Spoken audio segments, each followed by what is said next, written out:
Hi! Welcome back to Changing Awareness and Enlightenment channel. It's me, Jen. Today's video, ang pag-uusapan natin ay 5 twin flame signs. Disclaimer lang ha. This video is for those who are aware and naniniwala sa spiritual life. And this video is intended para magkaroon tayo ng mas malalim na understanding sa relationship and hindi para maaning kayo or maaning tayo. It's just kasi may mga ganito naman talagang pangyayari. So maaaring twin flame is parang term lang naman sa isang klase ng love situation or relationship na merong extra colorful definition. So yun lang yung hatiin natin yung 5 twin flame signs natin sa first 3. Yung first 3 na ibibigay ko sa inyo, ito yung signs kung saan before mo ma-meet yung tao, ma-experience mo na to, or before mo ma-meet si twin flame, ma-experience mo na to. Plus, yung last 2 na ibibigay ko, ito yung another 2 signs pag na-meet mo na sila or during kasama mo na sila para ma-confirm mo na twin flame mo sila. Naintindihan niyo ba? So, all in all, pwede nyong gamitin or pwede nyong makita ang mga signs na to, itong 5 signs na to, kapag bago nyo siya ma-meet, si twin flame, during or habang kasama ninyo si twin flame, or na-meet nyo na si twin flame, or you're in a separation state. And for those who are new with the term twin flame, ano ba yung twin flame? Actually, sa pinakamadaling salita, ang twin flame is a type of mawala yung boses ko. Twin flame is a type of soulmate connection. So, it's a type of special, very special soulmate connection. So, yun siya. Under siya ng soulmate. While yung soulmate naman, ito yung mga soul tribes natin na nakasama na natin before na maaaring naging kapamilya, kaibigan, kaaway, etc. nung mga nakaraang buhay natin or past lifetimes natin. So, kaya kapag may nakikita tayong isang tao, parang feeling natin, kakilala na natin sila kasi nga, kasama na natin sila from our past lives. While si twin flame naman, dahil nga special type of soulmate siya, si twin flame ay merong mataas na intensity of attraction plus meron kayong special mission together kung mamimit mo sila sa lifetime na ito or every time na magmi-meet sila, nag-agree yung mga soul nila na mag-meet sa isang lifetime. Our first twin flame sign is synchronicity. What is synchronicity? It's events of coincidences. Yun. So, ito yung mga nangyayari sa atin na sinasabi natin na, coincidence lang yan. Yung mga ganun. Mas highlighted itong mga coincidences na to kapag parating nangyayari. Paulit-ulit na nangyayari. At ang pinakamatindi doon, kapag sa loob ng isang araw, ilang beses na siyang nangyayari. So, ito yung synchronicities and coincidence. Example of coincidence or synchronicity is that, tingin tayo sa listahan ko, you are seeing a certain person kahit hindi sa same place, pero parang lagi mo siyang nakikita kahit saan ka magpunta. It doesn't mean na siya yung twin flame mo, pero meron in that particular person, maaaring kamukha niya si twin flame, merong trait si twin flame na meron dun sa tao na yun, or basta may something dun sa tao na yun, or energy field ng isang tao na yun na maaaring related kay twin flame. Pwede rin namang deja vu. Halimbawa, nagpunta ka sa isang lugar, tapos meron kayong ginagawa na basta mayroong nangyayari. At yung nangyayari na yun, alam mo sa sarili mo na nangyayari na yun. So, habang nangyayari, kasalukuyan yung nangyayari na yun, is that ang nasa isip mo, teka lang, sandali, nangyari na to eh, o yan ang gagawin niya, o ito yung sasabihin niya, ito yung magiging reaction ko, hindi ito yun eh, ganon. Bakit ko nasabi yun? Kasi maraming beses ko na siyang na-experience way back so many years na. Pwede mo ring makita ang mga synchronicities na to through dreams. So, parati kang may napapanaginipang isang tao sa panaginip mo or situation na very intense na hindi mo kayang ipaliwanag or minsan naman medyo precognitive or parang nagsasabi merong talagang malinaw na ipinapahiwatig sa iyo yung panaginip mo. Pero depende yun guys kasi masyadong abstract ang panaginip. So it really depends. So merong ganun yung repetitive. Yun kasi yung pinaka-highlight nun kapag meron gustong sabihin sa'yo si universe. Yung mga signs mo or synchronicities mo parang mas highlighted sila for you para mapansin mo sila, paulit-ulit silang nangyayari. Dun sa dreams na yun, maaaring sinasabi sa inyo, nung dream nyo na ito yung kulay ng mata niya, ganito yung features ng mukha niya, ganito yung kulay ng buhok niya, ganito yung kulay niya, ganito yung height niya, ganito yung build niya. Pwedeng ganon. So, hindi yung definite ha. Iba-iba yun. Kasi may iba-iba tayong archetypal state sa pagkatao natin. Kaya iba-iba yun. So, depende yun lagi. Pero maaaring sa dreams manifest sila. And yung isa sa pinakalagi kong na-experience is that yung numbers.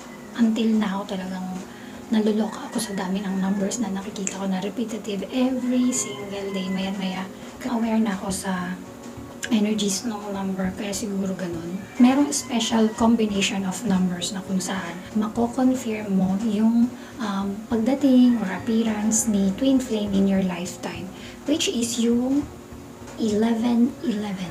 Pag nakita nyo itong number na to, itong combination ng 1111 na number, it is a good indication na mamimit mo siya, kasama mo na siya, or na-meet mo na siya.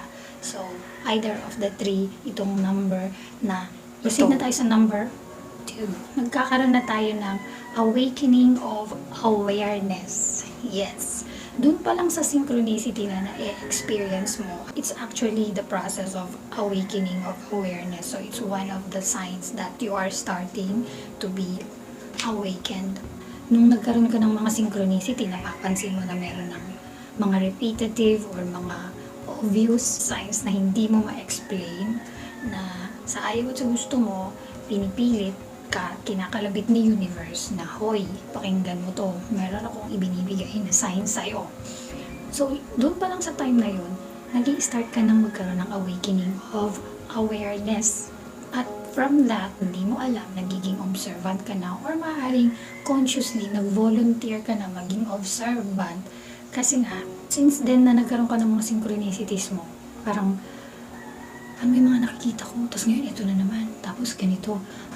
Yung ganun. Yung parang meron ka ng aha moments lagi. Kasi mas nagiging observant ka na, hindi lang sa mga kaya mong makita, sa mga naririnig mo, sa pakiramdam mo. Yan. Tapos yung mga subtle things na hindi naman normal na nararamdaman ng iba, kaya mo nang maramdaman. For short, tumataas na yung sensitivity mo or intuition mo. Or sabihin na natin, nag-i-start din kasi talagang magtaas yung psychic ability mo. Hindi man yung psychic na kaya mo nang magbali ng tinitor sa pagtingin lang doon at kaya mo gumawa ng apoy. Hindi rin naman kaya mong bumasa ng isip ng tao. Hindi yung ganun ka-intense. Kumbaga nandun ka lang parang sa baby stage ng psychic abilities mo. Kumbaga na-heightened lang yung intuition mo. Okay? Parang kumbaga sa first step ng hakbang, nandun ka pa lang sa pahakbang, hindi ka pa nga nakakahakbang actually sa first step ng 1,000 steps or more. So, parang doon ka pa lang. Pero mararamdaman mo yung pagbabago ng consciousness mo. Mas nagiging conscious ka na sa lahat ng mga bagay. Kaya minsan parang feeling mo, normal pa ba ako? Kasi ganun yun, parang, ang dami ko namang nararamdaman, ang dami ko namang nakikita, normal pa ba ako? Yun. Ganun mismo yung may experience mo. Pero, huwag kang matakot, huwag kang mag-alala actually. You should be thankful kasi mas nagiging aware ka na sa paligid mo. And it's a good indication that you are starting to in tune within yourself and with the universe. And at the same time, maybe you could have the chance to meet your twin flame. Usually, kapag nangyayari to, dahil nga tumataas or na-heighten yung consciousness, intuition, psychic ability, at lahat ng mga nakaka-weirdong pakinggan na term, tumataas yung vibration level mo. It's that because maaaring mamimit mo nga si twin flame, at to tell you guys, your twin flame also feels all of this kasi nga siya yung mirror mo. Si twin flame is your other half of soul. Iisang soul lang kayo na pinaghiwalay or nagkahiwalay na merong parehong energetic blueprint ng soul, kaya naman parehong-pareho kayo. Kung ano yung nangyayari sa'yo sa kabilang side ng mundo, kung bago magkalayo kayo, ganun din yung nangyayari sa kanya. Hindi man completely the same situation dahil may kanya-kanya kayong buhay. Pero you have the same intensity of experiences. Aware yung mga souls ninyo na mag-meet sila, kaya nagkakaroon ng heightened vibration of energy. Kasi nga, nasisense nyo na yung isa't isa, kaya yung vibration ninyo parang bumibilis para mas malaman ninyo kung nasaan na yung mga energies ninyo at maging magkalapit kayo. Alam niyo yun yung may mga ganyang animals, di ba? Yung kapag alam nila na yun yung mate nila, parang mas nagiging agresibo sila until ma-meet nila yung isa't isa. So, ganun yung parang pinakamadaling explanation ng nangyayari sa mga energy vibrations ng twin flame. So, dahil nga twin flames sila, iisa yung vibrations nila. At mas lumalakas yun kapag palapit na sila ng palapit. Kaya naman, ibibigay ko na sa inyo yung number 3 signs of twin flame pagka mamimit mo na siya. Yung number 3 is that, yun na nga, palapit na ng palapit, kaya tumataas na yung intensity ng inyong connection. So, intensity of connection, mararanasan kapag nandyan na si twin flame. So, una parang attraction lang eh. Maaari rin yung iba nag-meet sila in a very different manner. Pwedeng magkalaban, magkaaway, pero at the end of the day, nagiging lovers. Di ba yung mga ganyang eksena? Basta intense muna sila, but at the end of the day, kung ma-work out nila mga differences nila, nagiging okay sila at nagiging happy yung union nilang dalawa. Basta ma-work out nila yung mga issues nila. So, if this twin flame meet, meron silang instant soul recognition. Kasi nga, kilala nila yung isa't isa completely dahil ito talaga yung, kumbaga sa soulmate, kilala mo sila dahil paulit-ulit mo silang nakikita. Pero si twin flame, pag nakita mo, kilala mo siya kasi ikaw siya. Dahil iisa yung soul ninyo na na-split into 2 lang naman. So, kaya mas intense yung pagkaka-recognize o pagkakakilala mo dun sa soul niya dahil nga ikaw din siya. Kumbaga kung sinabi mo nung nakita mo si soulmate na parang kilala ko yun, hindi ko maalala kung saan, ganun. Pero si twin flame, parang hindi lang basta ganun, talagang merong kasamang kabog ng dibdib. Pag nakita mo siya, iba yung level ng pagkakakilala mo sa kanya eh. Mas iba to. Yun yung mararamdaman lalo na kung hindi mo alam yung twin flame. Hindi ka aware na nakita mo yung sarili mo sa kanya. Nakita mo yung image mo sa kanya. Nagkaroon kayo ng soul or twin flame image sa isa't isa. Actually, hindi lang ikaw makakaramdam nun. Pati siya, kapag kasama nyo na siya, nararamdaman mo na parang you feel at home sa kanya. At minsan, may experience mo din yung parang nababasa mo yung naiisip niya. Or kahit bago pa siya magsalita, alam mo na yung sasabihin niya.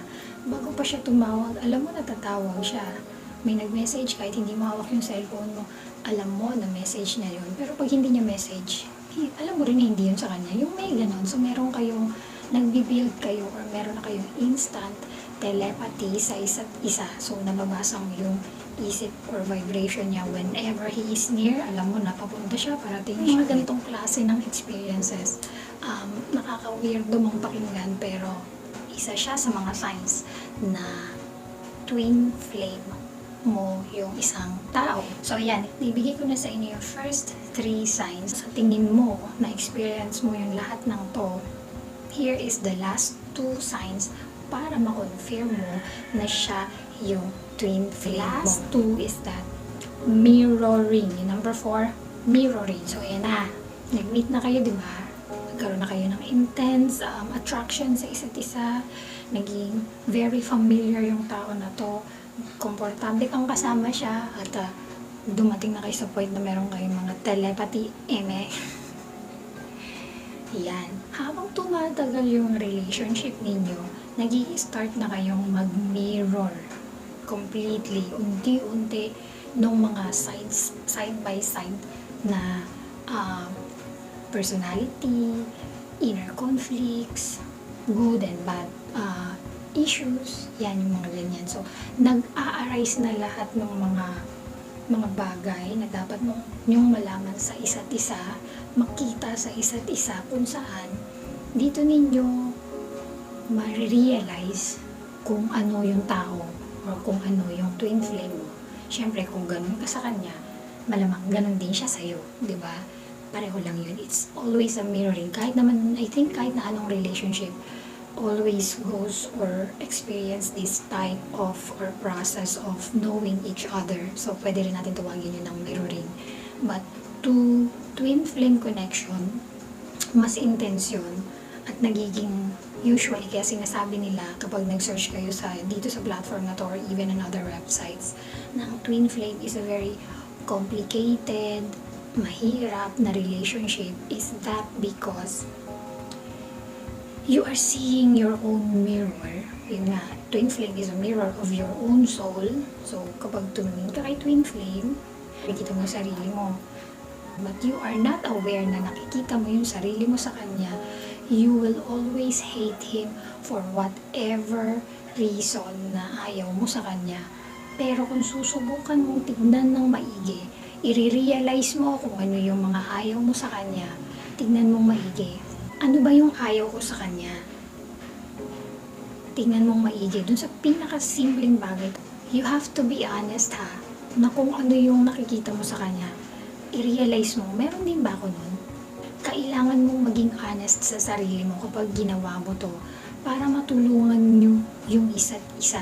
Matulungan mo siya at matulungan ka din niya kung ano man yung mga problema ninyo that will arise. Ganun kasi yung mangyayari pag nagmi-mirroring kayo eh. Dahil nakikita na ninyo yung isa't isa, nakikilala na ninyo yung isa't isa, makikita nyo yung good and bad sides ninyo, tapos lalabas na yun. Iinis na kayo sa isa't isa hanggang nag-aaway na kayo. So, ano gagawin ninyo?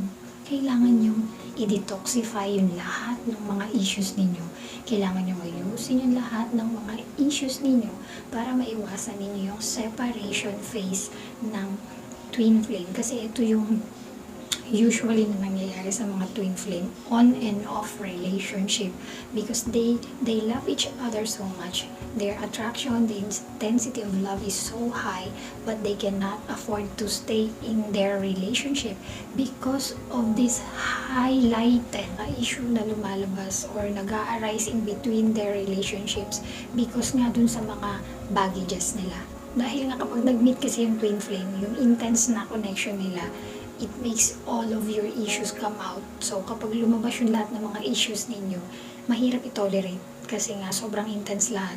So, kung hindi kayo prepared or ready or aware na nangyayari lahat ng ito, yung separation is napakadaling mangyari sa inyong dalawa kahit na yun ang pinaka-last thing na gusto ninyong mangyari sa relationship ninyo. So, it would be much better kung meron kayong guide or at least kayo, aware kayo sa sarili ninyo that things are happening in a different level sa isang relationship. So, you have to be aware of what type of relationship you are having with your lover.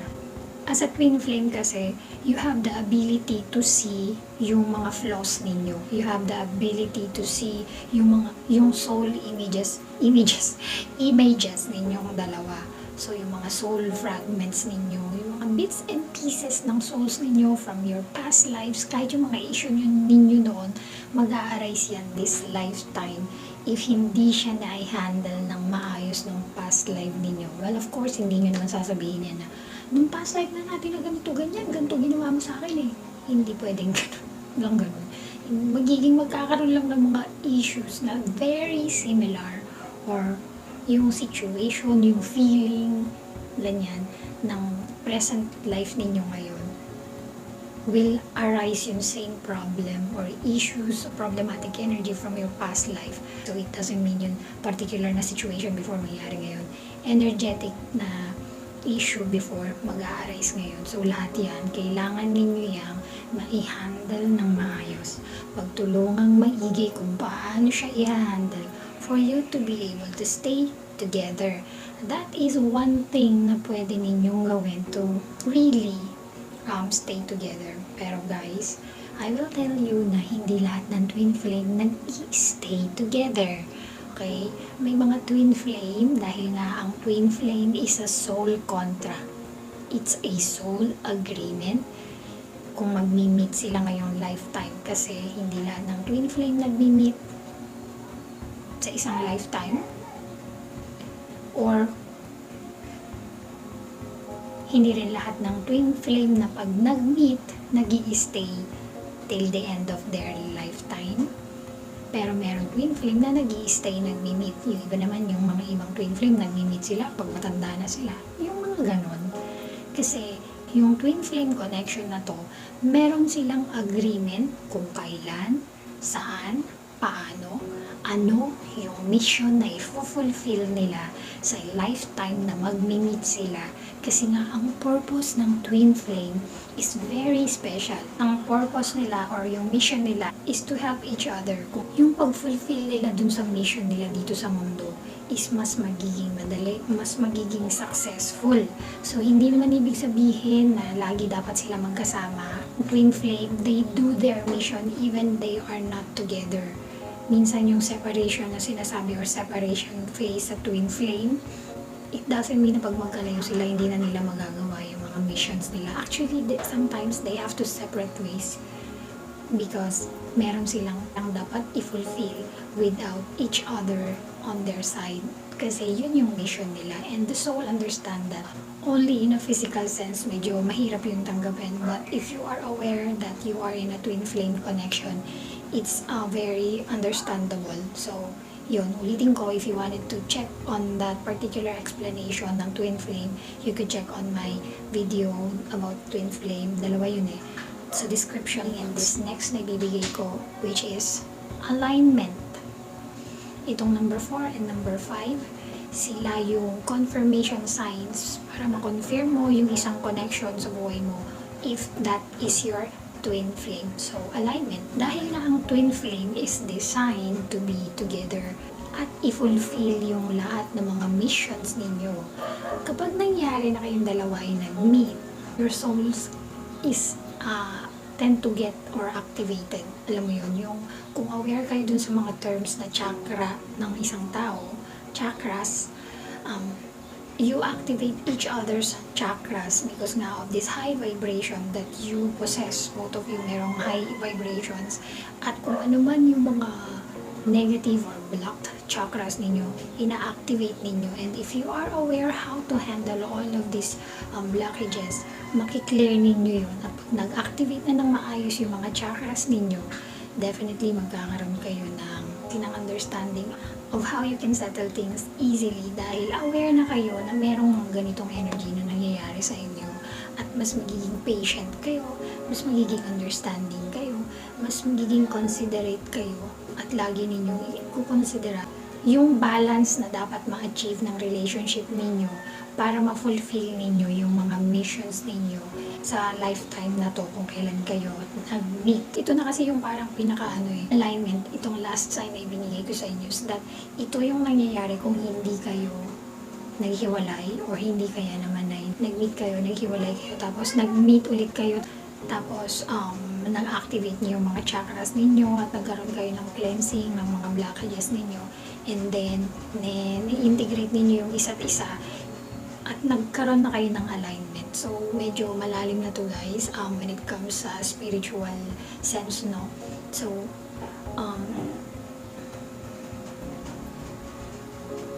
ito na yung pinaka-last kasi na may experience ng twin flame connection if they are successfully na clear out nila lahat ng mga issues nila.